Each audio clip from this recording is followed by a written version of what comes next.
ஸ்லோகம் 121. பிரசஸ்தே ராம பாதாப்யாம் பாதுகே பர்யுபாஸ்மஹே ஆண்ரு சம்ஸ்யம் யயோஹ் ஆசீத் ஆச்ரிதேஷு அனவக்ரஹம்.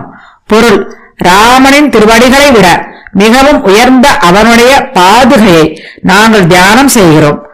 காரணம்: அயோத்தி நாட்டின் மீது ராமனுக்கு இல்லாத தயை பாதுகைக்கு இருந்த காரணத்தினால் அல்லவா பாதுகை மீண்டும் வந்தாள். விளக்கம்: பரதன் ராமனை பல முறை கெஞ்சிய பொழுதும் அவன் மனம் மாறவில்லை. ஆனால் பாதுகையின் மனம் துடித்தது. தனக்கு மிகவும் பிரியமான ராமனின் திருவடிகளை உதறி பரதனுடன் மக்களின் பொருட்டு மீண்டும் ஓடி வந்தாள். ஆக ராமனோ அவனது திருவடிகளோ இங்கு உதவவில்லை, பாதுகையே உதவினாள்.